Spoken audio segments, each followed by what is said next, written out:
사랑하는 영락교회 지체들에게 주 안에서 평화 인사를 전합니다. 오늘은 2023년 10월 3일 화요일입니다. 오늘의 묵상 본문은 민수기 21장 10절로 35절까지의 말씀입니다. 오늘 본문 말씀 민수기 21장 10절부터의 말씀은 이렇게 시작합니다. 이스라엘 자손이 그곳을 떠나 오봇에 진을 쳤고, 우리 지난 말씀이 21장 1절부터 9절까지의 말씀이었죠. 호르마의 사건과 노뱀의 사건. 지금 그 에돔의 땅을 아브라함에게 주신 약속이죠. 그의 그 자손 가운데 주시는 축복의 그 약속 때문에 에서의 후손 에돔의 땅은 보호를 받은 겁니다. 그래서 에돔의 땅을 우회하려고 하니까 백성들이 그 돌아가는 길을 원망했죠. 주님이 불뱀을 보내셨는데 그것이 이제 노뱀을 봄으로써 이제 살아남게 되는 믿음의 사건, 그것을 경험하게 되고, 이제 그것으로 새롭게 된 이스라엘이 이제 아모리와 모압이라고 하는 이 요단강 동편에 있는 그 두 중요한 족속을 점령하러 나아가는 것이죠. 그런데 사실은 이 에돔의 땅을 피하는 것 때문으로 인해서 새로운 땅을 얻게 된 거죠. 이 가나안 땅, 이 가나안 땅의 축복의 땅에서 요단강 동편에 있는 땅까지 추가로 얻게 된 겁니다. 더 큰 주님의 말씀과 함께하면 늘, 예전에 그런 말이 있잖아요. 어른들 말씀을 잘 들으면 자다가도 떡이 생긴다.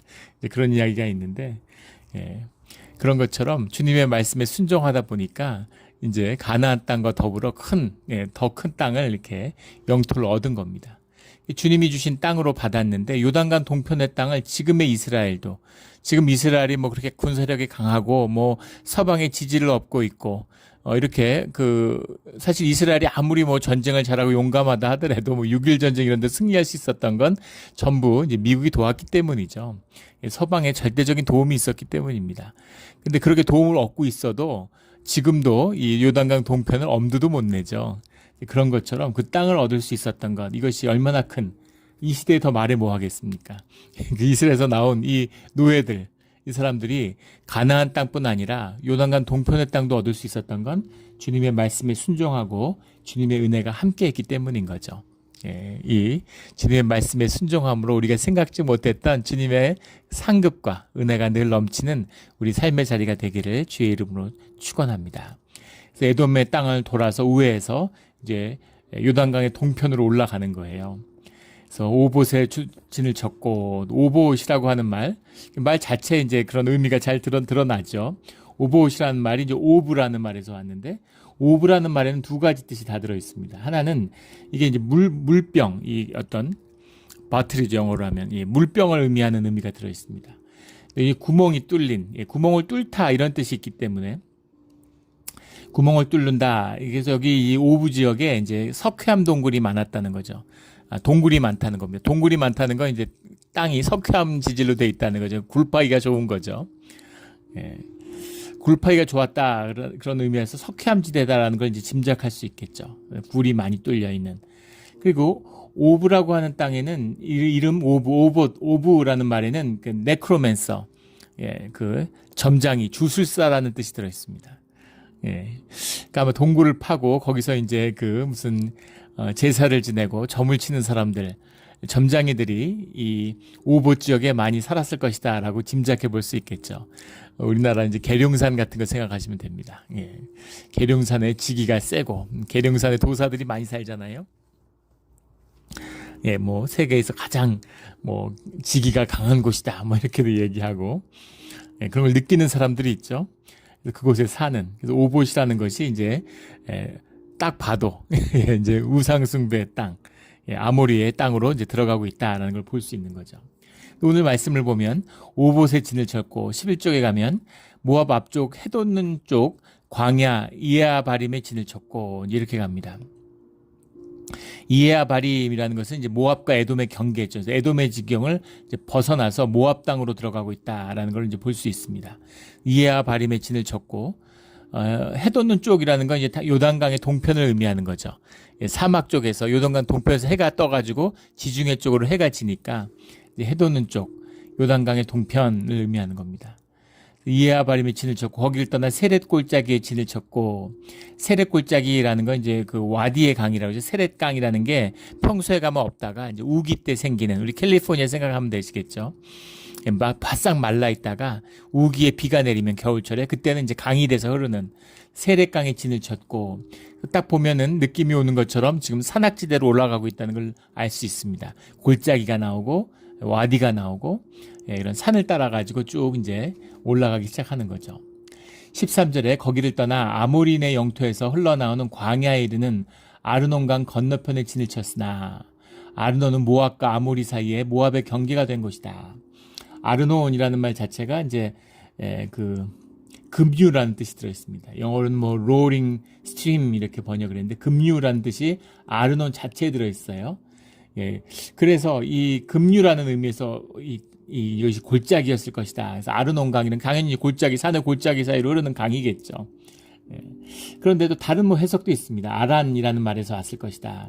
아란이라는 건 에도마이트, 에돔 사람들의 별칭이기 때문에 이것이 이제 에돔 사람들의 경계다.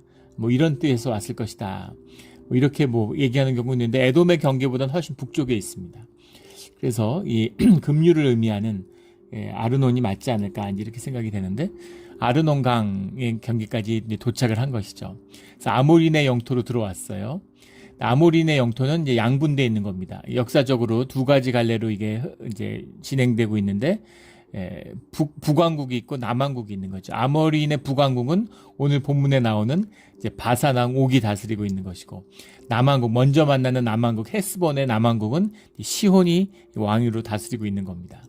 남왕국을 거쳐서 이제 북쪽으로 올라가니까 북왕국을 차례로 만나게 되는 거죠. 14절 이러므로 여호와의 전쟁기에 이르되 일렀으되 수바의 와합과 아르논 골짜기와 모든 골짜기와 비탈은 아르골을 향하여 기울어지고 모압의 경계에 닿았도다. 여호와의 전쟁기가 무엇인가? 이름은 나오지만 전해지지 않기 때문에 정확히 어떤 책인지 모르죠. 그러나 민수기에 언급됐다는 것은 이제 그것이 굉장히 중요한 전쟁에 관한 구체적인 지명과 전쟁의 진행을 기록한 그런 기록이었을 것이라고 볼 수 있겠죠. 모세 시대 때 쓰여진 또 하나의 이제 역사적인 기록이다 이렇게 볼 수 있겠습니다. 세페르, 미로멧 야훼 이렇게 되어 있는데 세페르라고 하는 것이 이제 책이란 말이고 미로멧 이런 말이 이제 월, 배틀 이런 거고 야훼는 뭐 여호와의 전쟁의 책, 여호와 전쟁기다 이렇게 해석을 했습니다. 남아 있었으면 참 좋았을 텐데 이게 사라졌지만 여기에 대한 기록이 겹쳐서 나오고 있는 거죠. 수바의 와홉과 아르논 골짜기와 근데 수바라고 하는 말이 베스파우라고 하는 말이 이제 그 수프라는 말을 써온 건데 수프라고 하는 말이 오다라는 것이 원형인데 이것이 이제 폭풍을 한 뜻이 들어 있습니다. 베스파라는 말에 이것이 이제 형용사용으로 쓰이면 폭풍우 속에서 뭐 이렇게 해석할 수 있어요. 똑같은 표현이 록기에도 나오죠. 그래서 거기서 따와서 폭풍우를 뚫고 와허브과 아르논 골짜기로 나갔다. 뭐 이렇게 해석하는데 그렇게 해도 뭐 문법적으로 말이 됩니다. 근데 문맥상으로 봤을 때는 뭐 굳이 폭풍우를 뚫고라는 말이 여기에 어울리지 않고 들어가는 게 맞지 않는 것 같아요. 그래서 그냥 오늘 본문의 해석처럼 한 지역으로 수바에 있는 수바의 와합을 지나 아르논 골짜기로 이렇게 보는 것이 무난하지 않겠는가. 뭐 굳이 뭐 폭풍우를 갈랐다. 뭐 이렇게 볼 필요가 없을 것 같습니다. 뭐 전쟁을 한 것도 아니고 이 지역에서. 그래서 수바에 있는 와합 이렇게 보는 해석이 역사적으로 뭐 폭풍우를 뚫고 이런 해석들도 많이 있는 거죠. 근데 수바의 와합이라고 보는 이 개역 개정의 해석이 맞지 않을까 싶습니다. 모든 골짜기의 비탈은 아르고를 향하여 그러니까 산을 향해서 계속 올라가고 있다는 걸 알 수 있죠. 16절에 거기서 부엘에 이르니 그래서 부엘이라는 건 말 자체가 이제 연못이죠. 우물을 말하는 겁니다. 내가 그들에게 물을 주리라 하시던 우물이라. 그때 이스라엘이 노래하여 이르되 우물물아 솟아라. 우물의 노래라고 알려져 있는 우물물을 솟으니까 이제 거기 기뻐서 우물물아 솟아나라. 너희는 그것을 노래하라. 이 우물은 지휘관들이 팠고 백성의 귀인들이 규와 지팡이로 판 것이로다. 규와 지팡이로 팠다는 게 지팡이로 땅을 파헤쳤다는 얘기가 아니죠. 지휘봉입니다. 규호를 말하는 거죠. 왕의 권위의 상징. 그걸 들고서 이제 권위와 힘을 가지고 조직적으로 그런 권세와 권위를 가지고 이것이 파졌다. 단순히 뭐 삽으로 몇 번 파니까 나오는 게 아니라 우물을 대대적으로 팠다는 겁니다. 200만이 마셔야 되니까 우물이 보통 우물 몇 개 파선 되는 게 아니죠. 제대로 아주 판 것이죠. 군대가 동원돼서 땅을 조직적으로 파내려갔다. 이런 이야기입니다. 그래서 이 말씀 가운데 볼 수 있는 것은 여기 뭐 오봇의 진을 쳤고 이에야 바림의 진을 쳤고 세대골짜기의 진을 쳤고 이렇게 진을 치면서 계속 올라가고 있잖아요. 수바의 뭐 진을 치고. 그래서 이 진을 쳤다라는 이 말 그대로 지금 최선을 다해서 있는 힘껏 가고 있는 겁니다. 주님의 은혜로 인도한다고 해서 무슨 만나를 주신다고 해서 뭐 그냥 놀면서 야유회 가듯이 즐겁게 이렇게 가는 길이 아니라는 거죠. 훈련의 길이에요. 전쟁이 힘들겠습니까? 훈련소에서 힘들겠습니까? 군인들이. 군인으로 복무하는 것보다 훈련소에 있는 것이, 훈련소에서 아직 군인으로 임관을 안 했잖아요. 아직 군인이 아니에요. 군인은 군인이지만 훈련병인 겁니다. 정식 군인이 아니에요. 아직 계급장도 없는 훈련병입니다. 하지만 훈련병이 훨씬 힘들죠. 훈련을 받아야 군인이 되는 거니까. 그래서 군인으로서 아직 싸움은 하지 않았지만 훈련을 받고 있는 것이죠. 전쟁의 용사가 되어가고 있는 이런 훈련을 받고 있는 겁니다. 가나안의 전쟁을 위해서 요단 동편에서도 전쟁을 하지만 이 과정이 주님이 인도하시는 길, 전쟁이 있든 없든 실전은 훈련처럼 하고 훈련은 실전같이 해라 이런 말이 있죠. 군인들이 쓰는 이제 그런 용어죠. 그 훈련을 할 때 전쟁을 하듯이 그렇게 철저하게 훈련을 해야 되고 그리고 실제 전쟁을 할 때는 훈련에서 한 것처럼 그렇게 편한 마음으로 하라는 거죠. 그래서 이스라엘이 전쟁을 하듯 실전을 하듯 훈련을 받으면서 이동을 하고 있는 겁니다. 그리고 실제 이제 이방 땅, 광야처럼 빈 땅이 아니라 이제 점령돼 있는 이방인들이 점령하고 있는 이방 민족이 점령하는 땅에 직접 발을 밟고 들어가는 거니까 예전에 정찰병이 가네스반에서 돌아와서 그 지세를 이야기해 주니까 거기에 기가 꺾여가지고 그냥 그 자체로 그냥 이렇게 기가 들어갈 엄두도 못 내듯 발밥을 엄두도 못 냈던 이야기만 듣고 그 두려움을 극복하고 주님에 대한 믿음으로 이제 그 발을 디뎌서 그 땅을 걸어가고 있는 거죠. 그래도 두려웠겠죠. 마음이 얼마나 언제 전쟁이 날지 언제 이방 민족이 쳐들어올지 모르니까 그 두려움 속에서 계속 가고 있는 겁니다. 20절에 바못에서 모압들에 있는 골짜기와 이에 이르러 광야가 내려다 보이는 비스가산 꼭대기에 이르렀더라. 비스가산이라는 게 이제 피사가흐라는 말인데 파사크라는 말이 원형이죠. 파사크라는 말 자체가 깎아내린다, 깎다 이런 말이 들어있어요. 비스가산이 이제 딱 이름만 들어도 깎아지른 듯한 절벽을 가진 높은 산이라는 것을 알 수 있죠. 그 가나안의 평지가 내려다 보이는 우리 신명기 3장에 보면 모세가 자신이 밟지 못하는 가나안 땅을 이제 보면서 주님께 감사하는 그 땅이자 그곳이잖아요. 이 비스가산 꼭대기에 이르렀다. 이제 본격적으로 요단강 동편으로 들어가는 거죠.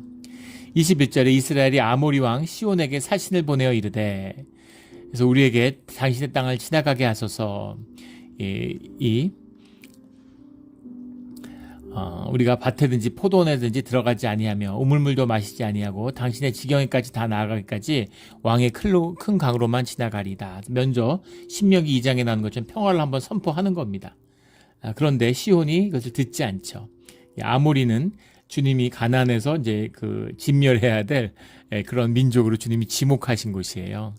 그래서 주님의 예법에 따라서 일단 평화를 선포했는데 주님의 그 섭리 가운데서 그걸 받아들이지 않는 것이죠. 주님의 섭리 가운데 받아들이지 않았다는 얘기는 이 아모리 왕 시온의 눈을 멀게 했다는 의미가 아닙니다. 그의 눈을 밝히지 않았다는 뜻인 거죠. 결과는 같은 것이지만 의미는 완전히 다릅니다. 주님이 왜 은혜를 나로 감싸주지 않으시지? 우리를 감싸주셨다는 것은 우리에게 새로운 것을 보여주고 본질의 길의 문을 여셨다는 거예요. 우리를 그냥 내버려 두시는 것, 우리를 세상에 그냥 두는 것, 그 자체가 형벌이죠, 이미. 우리가 육으로 사는 것. 근데 세상에선 그것을 복으로 하는 거예요. 그리고 주님의 고난, 광야의 길을 걷는 것을 그거를 저주로 생각하는 겁니다. 근데 그게 복인 거죠. 세상 가운데는 감추어져 있지만 주님 안에 열려있는 길, 그 신앙의 길입니다. 그 신앙의 길을 가는 사람들은 이 우리가 육신으로 내가 쌓았던 내 성들이 다 허물어지는 걸 경험하게 되죠. 그걸 허물어지니까 하나님 믿고 되는 일이 없네. 예수님 믿고 교회 다니니까 복 받을 줄 알았는데 이게 인생이 뭐 복된 게 하나도 없네. 이렇게 느껴지는 겁니다. 그렇게 느껴지셨다면 제대로 가고 계신 거예요. 그런 일이 벌어지고 있다면 제대로 주님의 길을 걷고 있는 겁니다.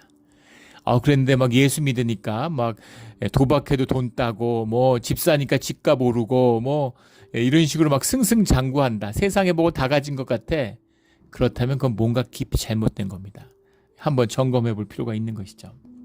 물론 주님이 그렇게 하실 수 없다는 의미가 아니라 주님이 그렇게 인도하시라고 우리를 부르지 않으셨다는 겁니다. 잠깐 살고 있는 우리가 물론 주님의 뜻에 합하고 주님과 함께 동행하는 길을 얻었다면 더 이상 세상과 현상이 중요한 게 아니라 영생의 길을 걷고 있는 것이라면 그렇다면 우리가 잠깐 살고 있는 이 세상의 의미도 달라지죠.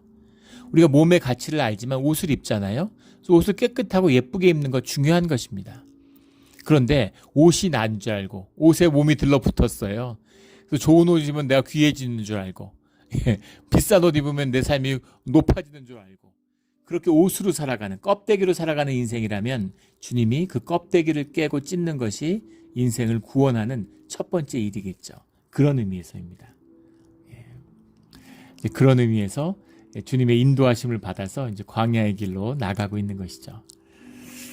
그래서 아모리 왕 시온의 눈을 밝히지 않으니까 현상만 보니까 그러니까 사실은 자기에게 한번 살 수 있는 길이 있는데 그것을 이제 거절하는 거죠. 현상적으로 보면 세상에 뭘 믿고서 이방 민족들을 뭘 믿고서 그 길을 건너가라고 하겠습니까? 내 땅을 아주 그냥 거저 먹으려고 그러는구나 이렇게 생각하지 않겠어요? 그리고 아모리 왕의 시온이 지금 모압을 밀어내면서 그 헤스본을 차지하고 헤스본이 원래 모압 왕의 땅인데 그걸 차지하니까 기세가 등등하지 않았겠습니까? 그런데 여기 가서 땅을 내놓으라고 그러니까 속된 말로 나를 호구로 봐 뭐 이러는 거죠. 나를 어떻게 보고 날 뭘로 보고 내가 한번 실력을 보여주지 이렇게 나오는 거죠. 이 애굽에서 나온 히브리 노예들이 지금 나를 넘봐 이제 얼마나 우습게 보였겠습니까?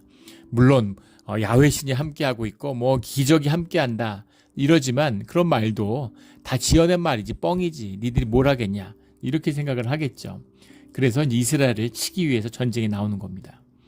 24절에 그 전쟁이 구체적으로 나온 일방적인 뭐 압도적인 승리였다는 걸 의미하는 거죠. 이스라엘이 칼날로 그들을 쳐서 무찌르고 가볍게 전쟁이 쉽게 끝난 거죠. 그 땅을 아르논에서부터 야복까지 점령하여 지나가는 게 아니라 점령한 거죠. 살 수 있는 땅이 돼서 루벤 지파의 땅으로 줍니다. 우리 그 야곱이 처삼촌 집에 갔다가 돌아올 때 건넜던 그 형 에서를 만나기 전에 전날 밤 두려움에 떨면서 하나님과 씨름을 했던 곳이 야복강이잖아요. 야복강이 르우벤 지파와 이제 갓 지파의 경계가 되죠. 그 야복까지 점령했다. 그리고 자신의 지경으로 들어가는 거죠. 암몬 자손에까지 미치니 암몬 자손의 경계는 견고하더라. 암몬 자손에게까지도 다가왔는데 암몬 자손의 경계는 견고하더라. 주님이 어떤 분인가 하는 것을 이제 볼 수 있는 그런 말씀입니다. 암몬 자손은 왜 견고할까? 역시 신명기 2장 19절에 나오는 롯에게 주어진 땅이기 때문인 거죠. 그래서 아브라함에게 준 축복의 약속은 주님이 어떤 분인가 하는 걸 보게 됩니다. 다 잊어버렸어요. 뭐 롯이 누구고 뭐 세월이 얼마나 지났는데 수백 년의 세월이 지났는데 400~500년 지난 한 500년 이상 지난 거 아니겠습니까? 근데 이게 약속을 주님이 기억하시는 겁니다. 이건 롯에게 준 땅이잖아. 그러니까 암몬의 땅은 점령하거나 쳐들어가지 마 이런 거죠. 그래서 에돔과 암몬은 살아남는 겁니다. 우리 이 신실한 영원하신 주님, 신실하신 주님의 약속을 우리가 받고 있어요. 내 육신에게 갇혀서 내 육과 현상이 전부라고 생각하는 사람은 주님 믿어서 내가 무슨 복을 받았나 이렇게 생각할 수도 있겠죠. 그러나 주님이 주신 이 언약과 축복의 약속은 영원한 것입니다. 정말 왜 이렇게까지 주님이 그 주님의 약속을 지키고 이렇게까지 복을 주실까? 영문을 알 수 없는 복. 주님의 약속이고 주님의 축복인 것이죠. 이것이 주님이 함께하는 비밀입니다. 예전에 또 알던 목사님이 있는데 우리 설교 때도 한두 번 나눈 적이 있습니다. 이 목사님이 축복의 사람이에요. 주님이 알 수 없는 축복이 함께합니다. 그래서 그 축복의 비밀을 알고 싶었어요. 저 목사님에 뭐가 있길래, 뭐 때문인지, 뭘 봐서 주님이 저렇게 복을 부어주실까. 근데 나중에 그 목사님과 이야기를 하다가 당신의 집안에서 이제 믿음의 선조들이죠. 외할아버지의 이야기를 듣고서 제가 뭐 그 얘기를 오늘 다 나눌 수는 없지만 정말 뜨거운 눈물을 흘렸던 그런 기억이 납니다. 믿음의 사람이 어떻게 살아가고 그 자녀에게 믿음의 유업을 어떻게 남기는가, 그것이죠. 그래서 정말 저 목사님은 복을 받아야 되겠구나. 주님이 어떤 눈으로 볼까, 이제 그런 걸 보는 거죠. 야곱을 보는 게 아닙니다. 아브라함의 손자잖아요. 주님이 그 눈으로 바라보시는 거죠. 또 제가 한국에서 섬겼던 교회 그 담임 목사님도 아주 능력의 종이에요. 가는 곳마다 하나님의 역사가 아주 크게 일어납니다. 그런데 그 목사님의 무엇이 어떤 능력이 있을까를 사실 배우고 싶었어요. 근데 아무런 능력도 없는 겁니다. 아무것도 없어요. 근데 주님의 은혜가 함께하고 있는 것이죠. 그런데 할머니의 이야기. 할머니가 시집 와서 그것도 몇 번 나눠서 아마 기억하시는 분이 있을 겁니다. 할머니가 그 집안에 시집 와서 위로 3대, 밑으로 3대를 모두 전도해서 믿음의 집안으로 만든 그 이야기를 쭉 들으면서 그 할머니의 기도가 그 목사님이 중학교를 갔는데 그 고등학교를 갔다든가 중학교를 갔다든가 그 불교 학교를 갔대요. 근데 할머니가 이제 우리도 믿음이 쌓여서 3대에서 목회자를 위해서 주님께 목회자로 올려드렸다 이렇게 기도했는데 불교 학교를 가니까 할머니가 그 소식을 듣더니 그때는 이제 뺑뺑이잖아요. 우리 요즘도 그렇죠. 이렇게 돌리니까 이제 불교 학교를 가니까 할머니가 대성통곡을 하고 그날부터 40일 금식을 하셨대요. 너무 비통하셔가지고 기도하는 이제 그런 분이셨다라는 겁니다. 그런 거죠. 그 언약. 그 축복의 언약을 자자손손이 주님이 흘러내려 보내주시는 겁니다. 우리가 자녀의 축복을 약속받았죠. 우리가 뭐 몇백 년 사는 거 아니잖아요. 하지만 우리 자녀의 자녀들이 주님 안에서 영영토록 세대를 거듭하며 복을 받는 세대가 될 거라는 것을 아는 거죠. 믿음 안에서 그걸 보는 것입니다. 믿음 가운데서 축복의 언약의 백성으로 자녀로 살아가는 우리 모두가 되기를 주의 이름으로 축원합니다. 26절에 헤스본은 아모리 왕 시온의 도성이라. 시온이 그전 모압 왕을 치고 남왕국의 수도인 거죠. 아모리의 족속의 남왕국의 수도인 겁니다. 아모리의 왕 시온의 도성이라. 시온이 그전 모압 왕을 치고 그 모든 땅을 아르논부터 그의 손에서까지 빼앗았더라. 모압 왕을 치고서 여기서 모압 왕도 이제 이걸 빼앗을 정도니까 얼마나 기세가 등등했겠어요. 근데 정말 듣도 보도 못한, 한국에서 듣보잡이라고 그런다. 듣도 보도 못한 잡것이다, 이런 듣보잡 이렇게 부른다는데 듣보잡인 이스라엘이 나타나가지고 이 헤스본을 빼앗은 거죠. 그러니까 뭐 굉장한 충격이었겠죠. 그래서 이것을 뺏은 다음에 놀라운 승리고 기적의 승리 아니겠습니까? 그 기쁨을 27절부터 29절까지 30절까지 노래하고 있는 겁니다.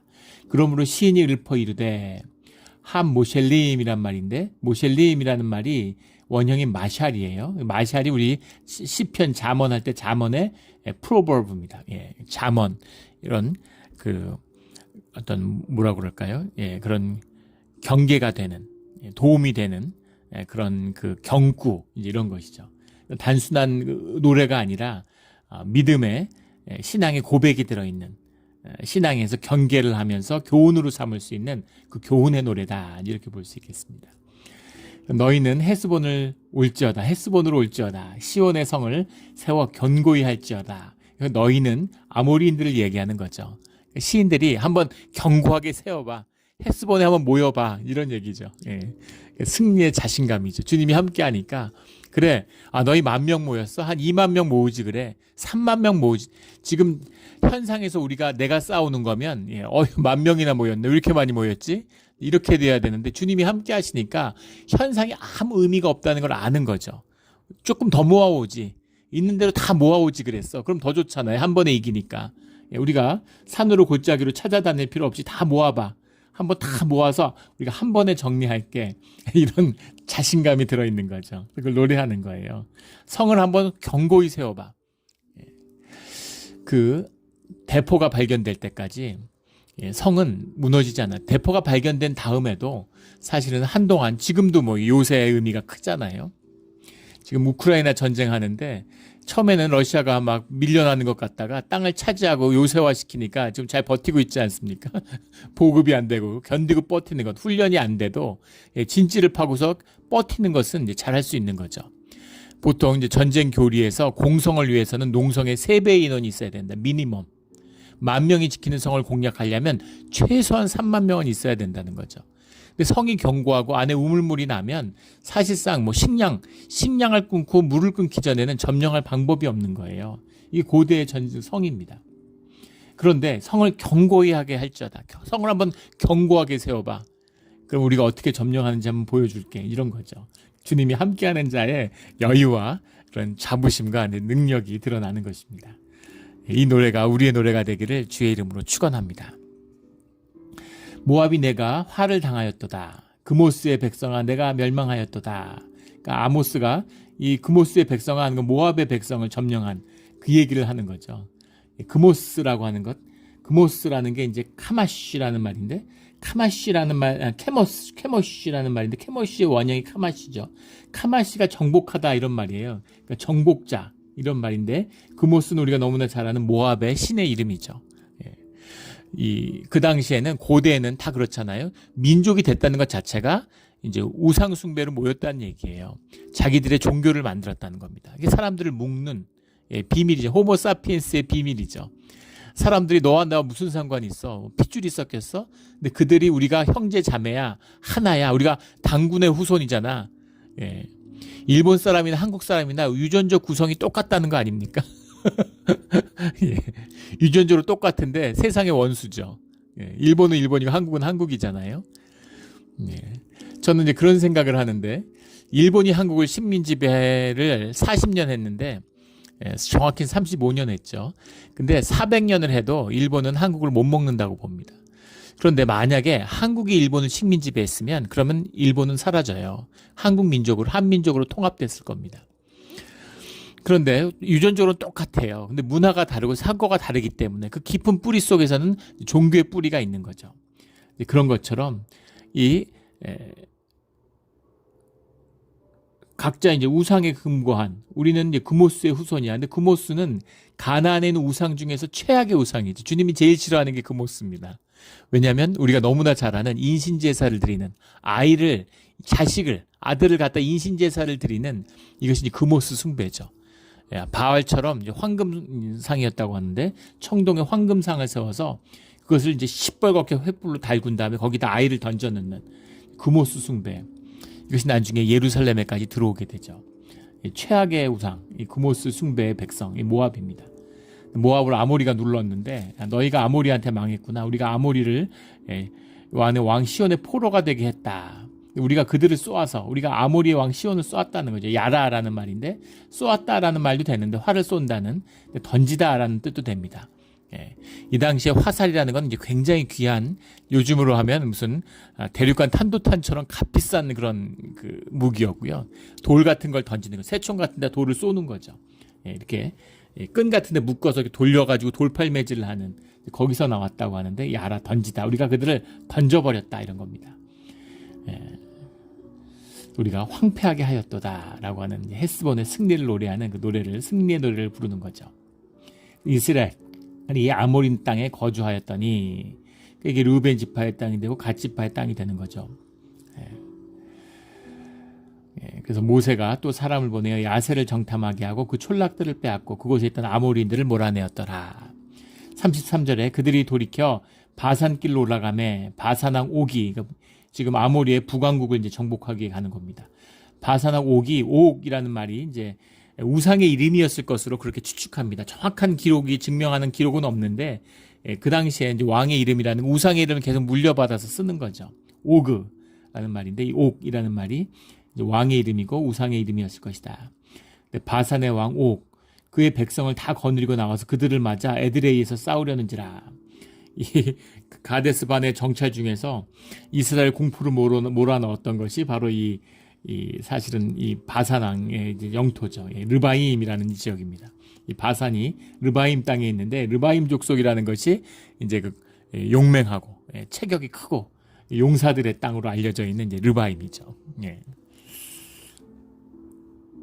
창세기 14장에도 나오고 신명기 2장인가요?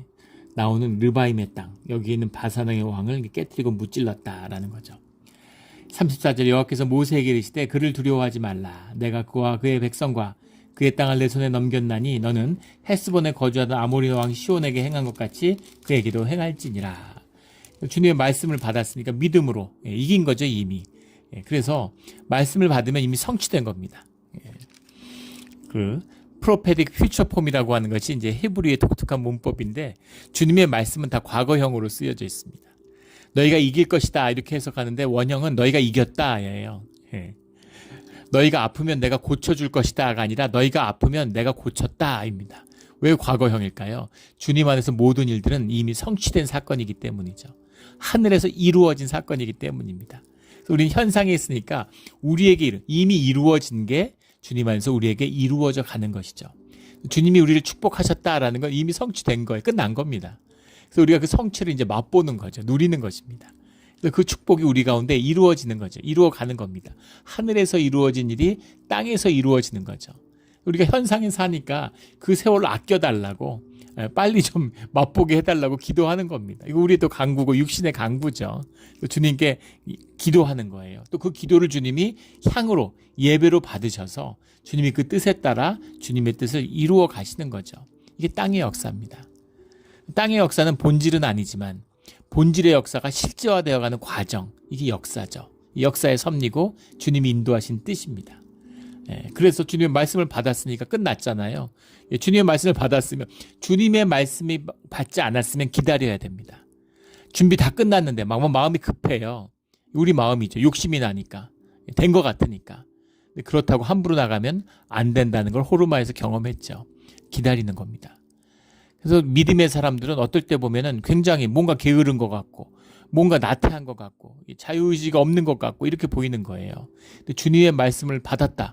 주님이 야 공격해 이겼다 이러면 그러면 세월이 급한 거죠. 당장 공격하는 겁니다. 준비가 안 된 것 같은데 조금 더 있어야 될 것 같은데 며칠 더 있어야 아무 필요 없는 거죠. 이겼으니까 그냥 나가는 겁니다. 그래서 승리하는 것이죠. 35절에 이말 그와 그의 아들들과 그의 백성을 다 쳐서 한 사람도 남기지 아니하고 그의 땅을 점령하였더라. 말씀의 승리, 순종의 승리입니다. 말씀을 성취하는 이스라엘의 영광, 주님의 영광을 맛보게 되는 것이죠. 오늘 이 말씀에 승리하는 고난의 길을 갖고 두려움이 얼마나 있었겠습니까? 두려움이라는 건 우리의 죄의 결과이기 때문에 육신을 입고 있는 한 우리는 두려움에서 벗어나지 못해요. 그러나 주님이 두려워하지 말라라고 말씀을 주시면 그 두려움에서 벗어나게 되는 거죠. 늘 말씀으로 살아가는 말씀 가운데 주님의 그 가르침과 주님의 임재를 경험하는 이 깊은 비밀이 우리 삶의 진실이 되기를 예수 그리스도의 이름으로 축원합니다. 아멘. 기도드리겠습니다. 하나님 아버지 감사합니다. 오늘 또 승리의 말씀을 나누었습니다. 우리가 세상 가운데 살아가는 두렵고 내가 너무나 작아 보이고 내 자신이 세상에 비추는 세상의 거울에 비출 때 메뚜기처럼 보이는 내 자신을 보게 됩니다. 두려움 속에서 아무것도 할 수 없고 도망가고 싶은 마음밖에 없지만 주님이 행진하라고 주님의 이름으로 나아가라고 주님의 이름으로 싸우라고 말씀하시니 우리가 주님의 믿음으로 나아가겠습니다. 믿음으로 나아갈 때 르바임의 족속을 깬 오늘의 승리같이 우리 삶 가운데 주님의 이름으로 승리하고 성취하는 우리의 삶의 자리가 되게 하여 주시옵소서. 감사하며 예수 그리스도의 이름으로 기도드렸습니다. 아멘.